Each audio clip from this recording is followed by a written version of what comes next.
그렇기 때문에 알았어. 의사 비용은 내가 지불할게. 아버지가 나에게 5억엔을 남겨주셨기 때문이다. 어떻게 그가 아무런 후회도 없이 사람들에게 그렇게 많은 상처를 줄 수 있는지 궁금합니다. 그냥 슬펐어요.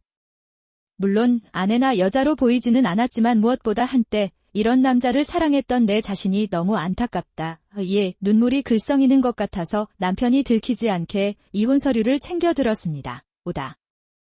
그런 다음 그녀는 이혼 서류를 작성했지만 얼굴에 떨어지는 눈물로 인해 편지가 흐려졌습니다. 이봐, 너무 더럽게 만들지 마오. 순종하지 않으면 어떻게 하시겠습니까? 이혼을 했어도 그녀는 여전히 그의 아내다. 그 사람이 당신 앞에서 눈물을 흘리고 있는데 당신이 하는 말은 무엇입니까? 나는 남편이 더 이상 나에게 관심이 없다는 것을 생생하게 깨달았습니다. 나는 강요당했다. 그리고 절망에 찬 듯 이혼 서류의 공백이 채워졌다. 제 이름은 한다 나오코입니다. 그녀는 단지 똑똑한 주부입니다. 그녀는 몇 년 전에 남편 다이스케와 결혼하여 행복하게 함께 살고 있습니다. 남편과 저는 취미와 사고방식이 비슷해서 의견 차이가 거의 없습니다. 그랬다. 어떤 사람들은 싸우는 것이 낫다고 말하지만 그렇지 않은 경우에는 더 좋습니다. 그렇게 생각해요. 이렇게 평화로운 날들이 이어졌으면 좋겠습니다. 어느 날 그런 생각이 들었습니다. 시아버지께서 쓰러지셨다는 소식을 다이스케에게 들었습니다. 그는 병원으로 옮겨져 치료를 받았고 살아남았으나 병이 발견돼 숨졌다. 그리 길지 않다고 합니다. 걱정이 되어서 다이스케에게 다카자넨의 집에 한번 가보고 싶다고 제안했습니다. 그러나 다이스케는 나오코도 바쁠 것 같으니 괜찮다며 부드럽게 거절한다. 그 사람은 나를 크게 배려하고 있을지 모르지만 이대로라면 아무것도 할 수 없을 것 같다. 아버지를 만나지 못하고 떠나야 할까 봐 조금 걱정이 됩니다.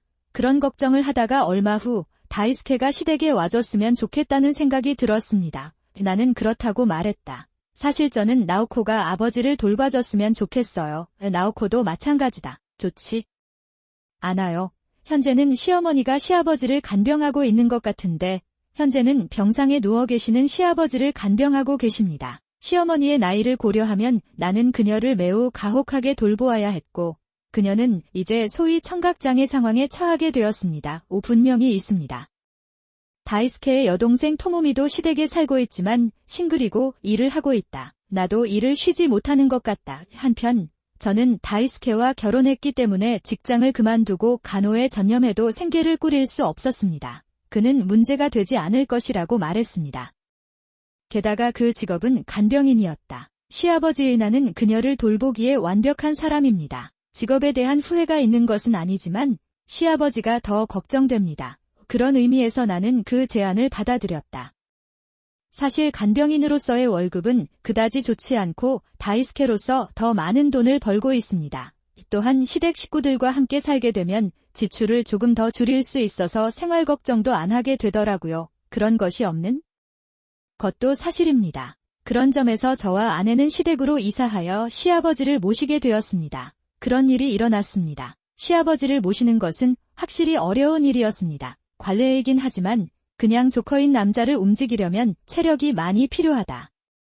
그러나 나의 시아버지는 온화한 분이시며 나의 보살핌에 대해 결코 불평하지 않으실 뿐만 아니라 항상 나를 위해 옆에 계십니다. 그는 종종 감사의 마음을 표현합니다. 간병을 제공할 때에는 같은 일을 하더라도 간병을 하지 않는 사람의 인품이 중요합니다. 상황에 영향을 미칩니다.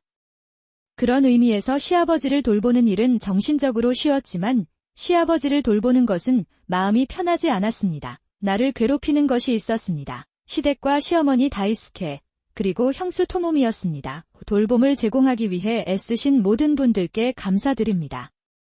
그럼 이미 다 끝났으니 이것 좀 채워주시겠어요?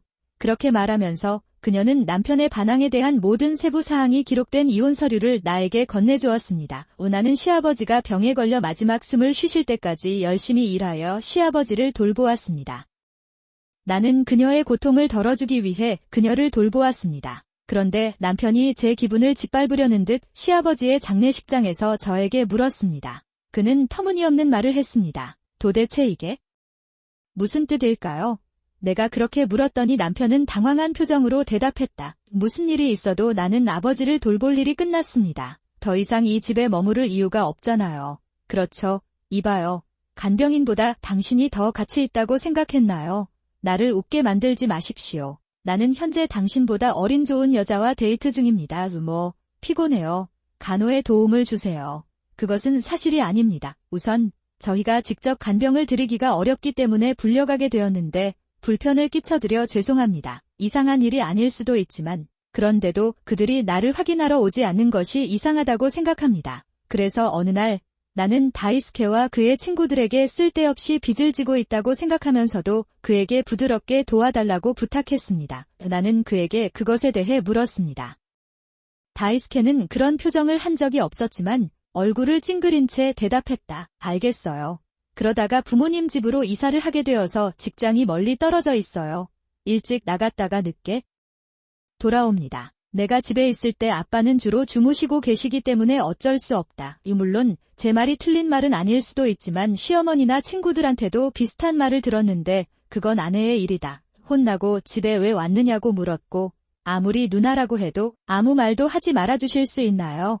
라는 질문을 받았습니다. 특히 시어머니가 일을 하신다고 들었는데 사실인지는 모르겠습니다. 의심스럽습니다. 그냥 하루 종일 어딘가를 헤매고 있는 것 같습니다. 게다가 가끔 나에게 지걸 빌릴게라고 말하곤 했다. 결국 내가 가져가는구나. 제대로 돌려주면 상관없지만 그들은 우정을 되찾지 못할 뿐만 아니라 결국 우정을 잃게 되는 경우가 많습니다. 증거는 없지만 아마 나나야에 내놓고 현금으로 바꿔놓은 것 같아요. 결국 그녀는 내 것을 빌리는 날 항상 쇼핑하러 갑니다. 지금까지 시댁에 방문하면 시댁에서 이런 식으로 대하더군요. 비록 무례한 행동을 한 적은 없지만 그는 시아버지를 돌보기 시작했습니다. 분명히 무시당하고 있는 것 같은 느낌이 들어요. 시아버지와 다이스케들 사이에는 뭔가 확실한 것이 있는 것은 아닐까? 그렇다면 시아버지를 자주 대접하는 나에게도 영향이 있는 걸까? 나오코 씨, 뭔가 고민 중이신가요? 매일매일 이런 생각을 하고 있는데 어느 날 시아버지께서 저를 부르셨습니다. 표정으로 무슨 생각을 하고 있는 것 같았다. 나는 한때 부정행위를 통해 부정행위를 생각했습니다. 그런데 여기서 묻지 않으면 앞으로는 이런 생각을 할 수 없을 것 같아요. 그렇게 되면 시아버지께서도 나를 의심하실 수도 있어요. 예. 믿지 않는 사람의 보살핌을 받는 것은 두려울 수 있습니다. 그런 생각을 하고 저는 과감히 시아버지께 여쭈어 보기로 했습니다. 불필요한 것일지도 모르지만 과거에 아빠와 다이스케 사이에 무슨 일이 있었어요. 그랬나요? 하지만 결국 시아버지께서 받아달라고 간청하셔서 마지못해 협조하게 되었습니다. 나는 그것을 하기로 결정했습니다. 그날은 시어머니와 다이스케, 토모미가 모두 집에 있었습니다. 시아버지께 정말 하겠다고 최종 확인을 드렸고 시아버지께서도 제 요구에 응해주셨습니다. 그래서 시아버지 방에서 머리를 내밀고 거실을 향해 소리를 질렀습니다. 죄송해요. 아빠가 숨을 쉬지 않으세요. 아빠, 일어나주세요.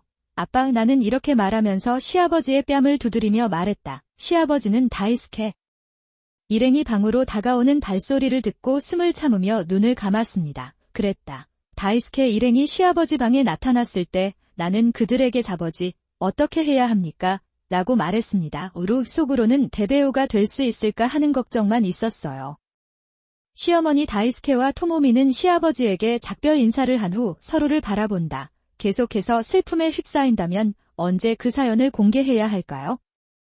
그때 나는 생각했다. 내 앞에서 쾅하는 소리가 들렸다. 이에 그들은 각자 기쁨의 함성을 질렀다. 잘하셨습니다. 그의 유산은 이제 우리의 것입니다. 해외 생산으로 5억엔 정도 든다고 하신 것 같은데 저희가 승자 편이에요. 아마도 오래 살기 위해 매일 기도했기 때문일 것이다. 이제 직장을 그만둬도 될 것 같아요. 이제 언니의 낡은 옷을 빌릴 필요가 없어요. 언니도 행복할 것 같아요. 나는 내 귀를 믿을 수 없었다. 아까 들려온 펑하는 소리는 하이파이브 소리였다. 시아버지가 돌아가셨을 때 내가 어떻게 행복할 수 있겠습니까? 아니, 이것이 행운의 징조가 아니었다면 차라리 나았을지도 모른다. 남겨진 사람이 어떻게 생각할지 아는 것은 개인의 몫이 아닙니다. 하지만 지금은 그게 정말 당신들이 의미하는 바인가요? 시아버지는 움직이기 힘든 몸을 일으키며 다이스케와 친구들을 바라보며 이렇게 말했다. 다이스케와 친구들은 그 목소리를 듣고 죽은 사람이 다시 살아난 줄 알고 비명을 질렀습니다. 그러나 잠시 냉정하게 생각한 끝에 그는 이 첫눈이 희극이었다는 것을 깨닫는 듯 했다. 다이스케와 친구들은 시아버지와 친해지는 것과는 다르다고 말하는데 이는 역장난이다. 드무리가 실제로 이런 식으로 느낄 수 있는 방법은 없습니다. 변명해보세요. 장인어른에 대한 설명을 마치고 나에게로 돌아설 시간이었다. 얘야, 대체 뭘 할 계획이야? 이런 장난은 단순한 농담이 될 수 없습니다. 이런 일을 시작하기로 결정하셨나요? 나는 그들이 우리를 놀리면서 많은 즐거움을 누렸을 것이라고 확신합니다. 그만해, 여기서. 어서오세요. 나는 이 말을 듣고 강한 힘으로 침실로 끌려 들어갔습니다. 시아버지는 변명을 하려고 했으나 다이스케와 그 친구들은 너무 약해서 말을 할 수가 없었다. 아니요. 이제 다이스케와 그의 친구들은 시아버지를 진심으로 슬퍼하고 있으므로 분노는 사라질 것입니다. 하지만 나는 아무런 변명도 하지 않고 그 손실을 받아들였을 것이다. 그러나 이제 일어날 일은 그들의 추악한 감정이 발각된 것에 대한 복수이다. 그런 것, 나는 무기력하게 침실로 끌려갔고 다이스케와 그의 친구들에게 실망했습니다. 그 후 나는 다이스케에게 전혀 있을 수 없는 대우를 받았고 그날 이후 나는 아내가 코를 골기 시작했습니다. 다이스케와 그의 친구들을 만나면 그들이 당신에게 소리를 지르는 것은 당연하고 음식도 나와 다이스케 사이에는 분명한 차이가 있었다. 억지로 뭔가를 먹게 하다 더욱이 나는 시아버지의 보살핌에서 제외되었지만 방치할 수는 없습니다. 시간이 부족해 최근 이용되지 않은 한 알의 가택연금됐다. 먼지가 너무 많아서 숨을 쉴 때마다 질식할 것 같아요. 집 청소도 하고 기본적인 생활도 할 수 있었지만 아버지에 대해 무슨 말을 해야 할지 모르겠습니다. 역시 미워하는 거 아니야. 나 얕보는 거 아니지. 같은 직설적인 말은 하지 마세요. 나는 마땅한 단어를 찾을 수 없어서 얼떨떨하게 말을 더듬었다. 그런 일이 일어났습니다. 그런데 장인어른이 하고 싶은 말이 있구나 하는 생각이 잠시 들었습니다. 나는 내려다보며 아니요. 특별한 건 없습니다. 라고 대답합니다. 왜?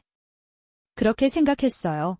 시아버지가 나에게 분명히 물으셨다. 나는 포기하고 더 이상 벗어날 수 없다고 고백했습니다. 사실 다이스케와 그의 친구들은 아버지에 대해 별 관심이 없는 것 같아요.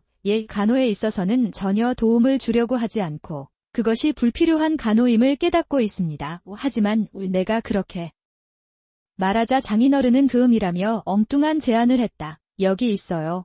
내가 죽은 척하고 모두의 사랑을 보자. 분명 다들 슬퍼할 거예요. 그것은 이루어질 것이다. 시아버지가 그렇게 하라고 하신 후 저는 하지 말라고 여러 번 반대했습니다. 아무리 말해도 너무 파렴치하기 때문이죠. 게다가 이 장난의 나쁜 점은 다이스케와 그의 친구들이 시아버지를 생각하고 있다는 것입니다. 그것에 대해 더 많이 생각할수록 그것은 당신을 더 아프게 할 것입니다. 사랑을 확인하고 싶다면 다른 방법은 없을까요? 하지만 그것이 편하다고는 할 수 없다. 어렵습니다. 다이스케와 친구들은 장인어른의 간병을 위해 한 걸음 물러난 것 같습니다. 처음부터 그랬으면 더 좋지 않았을까? 그러나 그들의 입장에서는 잃어버린 호의를 되찾기 위한 작업이었다. 이번 사건이 아니었다면 저는 시아버지를 모시겠다고 결코 말하지 않았을 것입니다.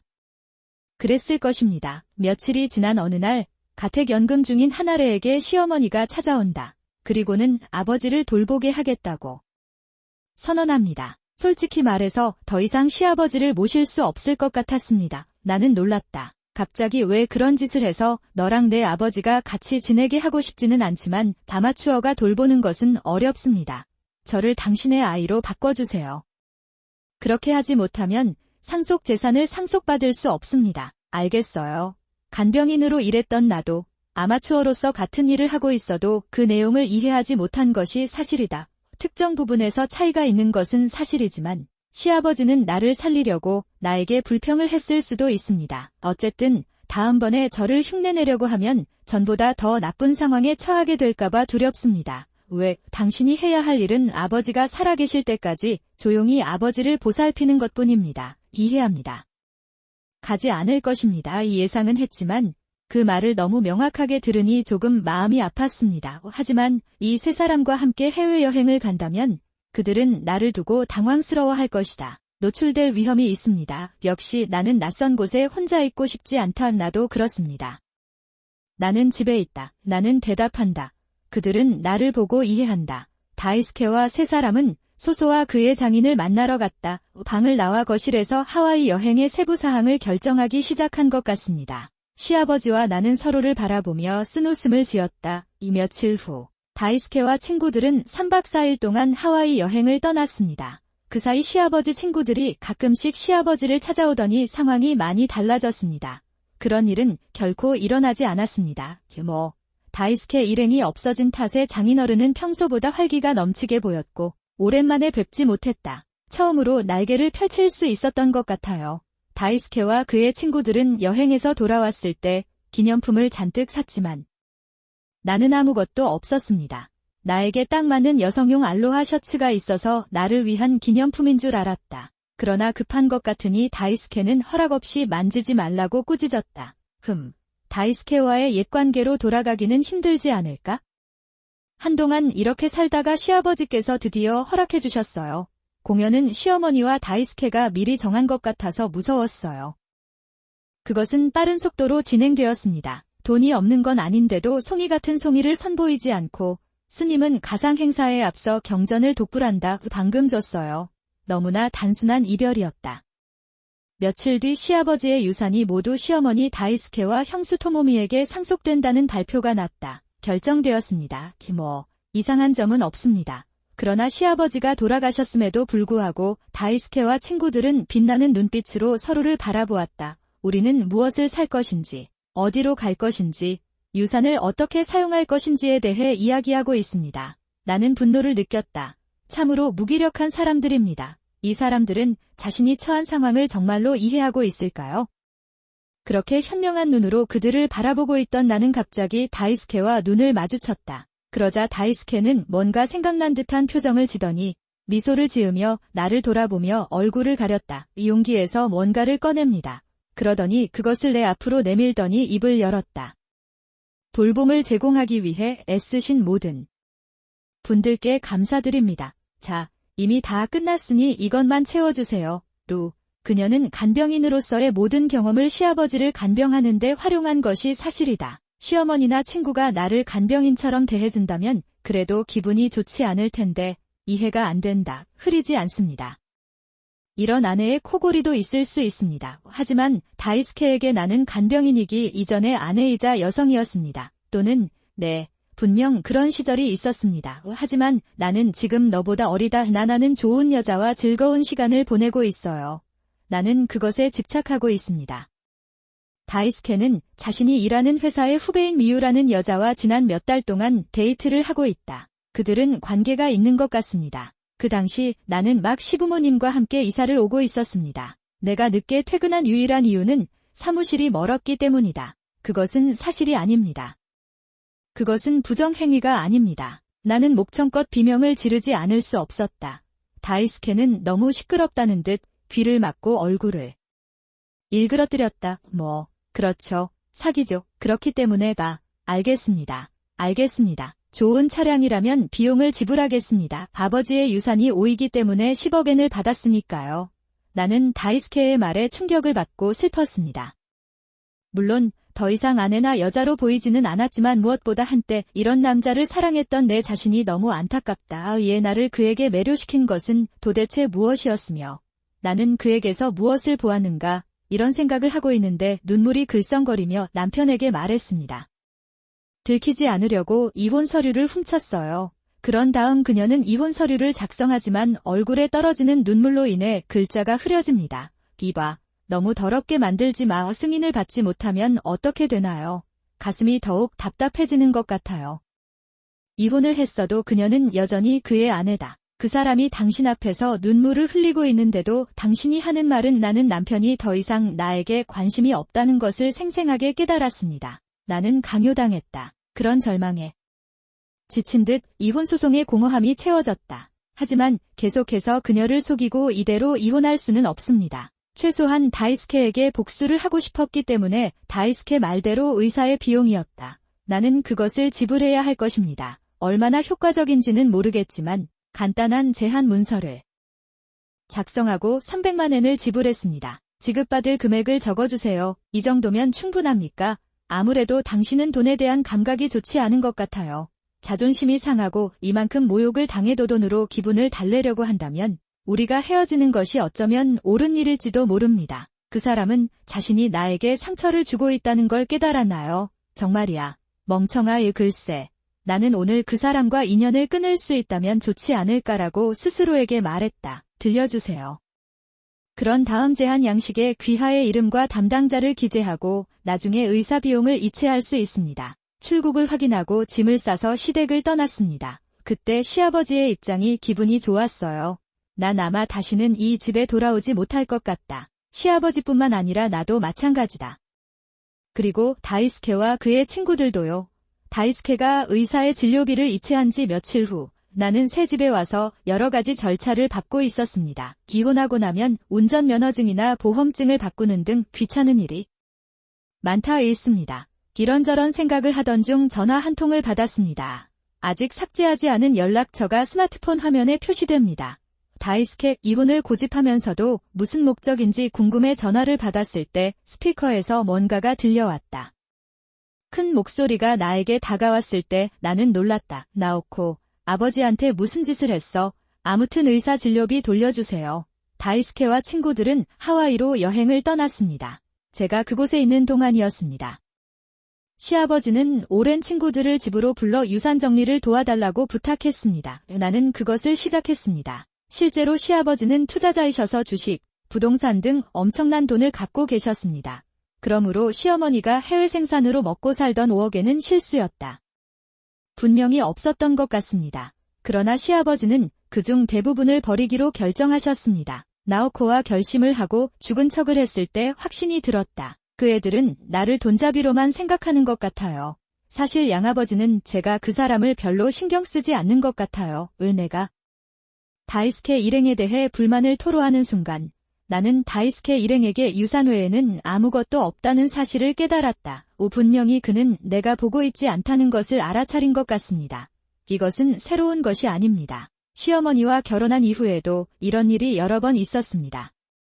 그런 생각이 머릿속을 스쳐간 것 같았다. 다이스케와 토모미는 시어머니의 의붓자식이라 끝까지 시아버지와 인연을 맺지 않는다. 그렇지 않았습니다. 지금 생각해보면 시어머니는 내 마음이 시아버지에게 전달되지 않도록 나를 통제하고 계셨던 것 같다. 에서 온 것일 수도 있습니다. 그러나 시아버지는 그러한 예측을 믿을 수도 없었고 믿고 싶지도 않았습니다. 그래서 시어머니 다이스케, 토모미의 마음을 확인하기 위해 반대를 맡았습니다. 그 전까지는 죽은 척하는 전략을 취해왔었다. 그러나 결과는 다릅니다.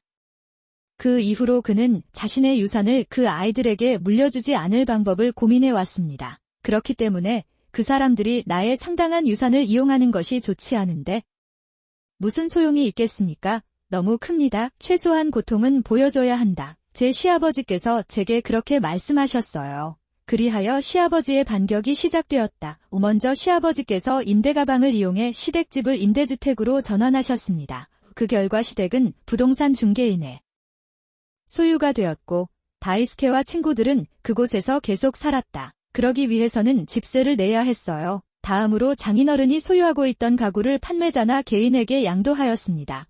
부동산도 같은 방식으로 취급되었습니다. 당시 시아버지는 부동산 중 아파트 한 채를 통째로 나에게 주셨다. 그것은 나오코는 나를 걱정해주는 유일한 사람이었다. 게다가 넌 내 이기심에 동조해서 나에게 많은 폐를 끼쳤던 것 같아 빛나는. 그러나 나오코는 자신의 지위로 인해 상속권이 없습니다. 특별한 공헌을 하는 시스템이 있는 것 같긴 한데 일단 그렇게 하면 더 심해지거든요. 아이에게도 문제를 일으키게 됩니다. 그래서 대신 아파트를 달라고 하더군요. 간호에 인색하지도 않았고 형편없는 결혼 생활을 하게 된 것도 사실이지만 아직도 나는 아파트를 구할 만큼 충분한 일을 하지 못했다고 생각합니다. 이런 이유로 처음에는 여러 번 거절했지만 시아버지도 포기하지 않으셨어요. 나는 시아버지가 극중 작전을 수행하는 동안 얼마나 고집을 부리셨는지 잘 알고 있었습니다. 그래서 마침내 아파트를 받았습니다. 세금, 절차 등을 처리하는 데는 많은 시간과 노력이 필요하지만 일단 상황이 안정되면 임대소득만 남게 됩니다. 내 생각엔 그걸로 먹고 살 수 있을 것 같아. 내가 죽은 후 나오코 씨는 다이스케를 위해 어떤 선택을 하게 될까요? 제가 말할 입장은 아니지만 한동안 이 아파트 이야기를 했었거든요. 어쩌면 침묵하는 것이 더 나을 수도 있습니다. 제 시아버지께서 저에게 그렇게 조언하셨는데 그 말씀이 딱 맞았습니다. 다이스케가 이혼에 대해 이야기하기 전에 이 아파트에 대해 이야기했더라면 좋았을 텐데요. 그러나 이를 훔치는데 어떤 수법이 사용됐는지는 알려지지 않았다. 이야기는 시아버지의 재산을 다루는 것으로 돌아갑니다. 시아버지는 주식과 부동산을 모두 팔고 그 다음은 현금을 처리하기로 결정한다. 주식과 부동산을 팔다 그렇게 말한 뒤 그녀는 남편의 이름이 모두 기재된 이혼 서류를 건네받았다. 시아버지가 산에서 쓰러져 숨을 거두실 때까지 나는 최선을 다해 돌보았고 최대한 고통을 겪지 않도록 했습니다. 나는 그녀의 고통을 없애기 위해 그녀를 돌보았습니다. 쉽지 않았습니다. 죽기 직전에 많이 괴로워하셨던 것 같은데 제가 봤을 때 여기서도 숨이 막힐 것 같은 느낌이 듭니다. 이번 간호를 통해 나는 사랑과 기쁨이라는 끔찍한 감정을 모두 느꼈다고 해도 과언이 아니다. 마치 내 경험과 생각을 짓밟고 있는 것 같다. 시아버지께서 동의하신 지 며칠이 지나서야 이런 말을 할 수 있었습니다. 사실 다이스케의 시아버지에 대한 태도 때문에 나에 대한 다이스케의 호감도가 크게 떨어졌습니다. 그러나 그녀는 다이스케가 자신에게 이혼을 요구할 것이라고는 전혀 예상하지 못했습니다. 나는 이에 놀라움을 숨길 수 없다. 도대체 이게 무슨 뜻일까요? 라고 묻자 다이스케는 당황한 표정으로 대답한다. 무슨 일이 있어도 나는 아버지를 돌볼 일이 끝났습니다. 당신은 이미 이 집에 있어요. 아무 맛도 없을 겁니다. 이봐요. 정말로 당신이 간병인보다 더 가치 있다고 생각했나요? 허락하지 마세요. 나는 간병인보다 더 가치가 있습니까? 내가 벌어들이는 여분의 현금은 적어도 남은 인생을 살아가는데 필요합니다. 꼭 필요한 것만 보관하고 나머지는 고아원이나 빈곤지역, 적합한 기업에 기부하세요. 나는 투자했다. 내가 하는 또 다른 일은 다이스케와 그의 친구들이 내가 살아있는 동안 이러한 유대에 대해 알아내는 것을 막는 것입니다. 따라서 투자 기록이 있는 통장은 모두 폐기하고 고액 기부된 통장만 보관하고 있습니다. 남겨진 그리고 장인어른의 투자가 전체적으로는 흑자인데 자세히 보면 적자다 발행하는 곳도 있습니다. 빚이 될 것 같은 것은 버리지 말고 확실히 물려받아야 하고 다이스케는 그들에게 복수를 하려고 했습니다. 이런 존경심으로 인해 다이스케와 친구들은 현금을 받지 못했을 뿐만 아니라 나는 어찌할 바를 모르는 누군가를 위해 완전한 보증인과 빚을 지게 되었습니다. 이 사실을 모르는 다이스케는 작은 돈이라고 말하며 재산을 상속받기 전에 차를 사달라고 부탁했다. 시어머니와 친구들은 돈이 있다고 생각하고 옷을 사고 여행을 갈 때 신용카드를 쓴다. 카드를 많이 잘랐어요. 어느 날 동초는 돈이 없었고 그의 집에는 월세와 빚 상환 등의 청구서가 쌓여 있었습니다. 오고 있다. 다이스케가 빚을 지게 될 것을 알고 그와 불륜을 벌이던 미히로는 사라져서 도와줄 사람이 없냐고 물었다. 다이스케는 자신을 도와줄 수 있는 사람이 있는지 궁금해했지만 곧 자신이 나에게 차갑을 지불했다는 사실을 기억했습니다. 최소한 돈이라도 돌려받고 비상 상황에서 벗어날 수 있을 거라 생각했다. 이봐, 현실을 직시하자. 지금까지 모든 것이 나빴다. 사과드립니다. 엄마랑 친구들이랑 내가 당신을 모욕했을 때 얼마나 마음이 상했는지 모릅니다. 그러나 나는 알아차렸다. 내가 너무 바보 같아도 마음을 바꿀게. 이제부터는 너에 관한 거야. 놀리지 않을 테니 나랑 다시 한번 해볼래? 그리고 우리를 도와주세요. 잠시 쉬어주세요. 솔직히 시아버지께서 주신 아파트 덕분에 너무 좋아요. 나는 호화로운 삶을 살 수 있고 300만 엔짜리 자동차를 소유할 수 있을 것으로 전망됩니다. 돈을 돌려준다고 해도 생계 걱정은 안 할 수 있을 것 같았다. 솔직히 말하면 나는 돈이 많이 남아있습니다. 다이스케와 친구들은 장인어른의 바람대로 유산을 많이 물려받지 못했으며 앞으로는 힘든 시간을 보내게 될 것입니다. 이것이 이루어질 것이라는 것은 확실합니다. 어찌 보면 시아버지의 복수는 이미 완료된 셈이다. 괜찮을 것입니다. 그렇기 때문에 나는 시아버지의 최악의 존재가 되어 다이스케와 그 친구들을 더 이상 고통스럽게 놔두지 않을 것이다. 그럴 이유가 없습니다. 힘든 일이다. 매일 제대로 식사하고 계시나요? 어머니와 토모미 씨 괜찮나요? 내가 다이스케에게 다정한 목소리로 묻자 그는 한 줄기 희망을 붙잡은 듯 울었다. 나는 그 목소리로 대답한다. 지금은 일이 잘 진행되고 있는데 며칠 뒤에는 무슨 일이 일어날지 궁금합니다. 야, 그래서 말이야 아이야. 우리를 도와주세요. 다이스케의 사과와 소망을 듣고 나는 망설임 없이 말했다. 불가능한 후 나는 그 말을 한 뒤 전화를 끊었다. 나중에 나는 다이스케의 전화를 끊은 후 모든 전화번호를 전화를 받지 않도록 설정했습니다. 그 사람들은 순진해요. 과연 시아버지의 복수는 끝났다. 그럼 지금부터 나의 복수가 시작된다. 하지만 저는 그들과 직접 연관되고 싶지 않았으므로 지금은 업데이트북을 이용하여 부정행위 파트너를 조사했습니다. 그 결과 미우에게 남편이 있다는 사실이 밝혀져 불륜에 대해 물어봤다 올 것이다. 증언 외에는 제가 제공할 수 있는 증거가 없었지만 남편이 그 일의 달인이었는지 궁금합니다. 위봤다고 한 여자는 바보였던 것 같고 순식간에 증거가 수집됐다. 다이스케는 결국 의사 비용을 다시 지불해야 합니다. 그러자 치케이는 박수를 받았고 그 영향력은 시어머니와 친구들에게까지 미쳤습니다. 여기서는 골든컷은 엣지컷이다라는 표현을 쓰는 것이 맞는지 모르겠습니다. 그러나 어쨌든 다이스케와 친구들의 사이는 가까운 혈연에 비례하여 악화되었고 집에 가도 다툼은 없었다. 그냥 싸우고 있어요. 게다가 집세도 내지 못해 집에서 쫓겨나며 싸움을 시작했다. 남은 자리도 없었습니다. 다이스케는 각종 대금을 지불하기 위해 불법적인 출처로부터 돈을 빌렸고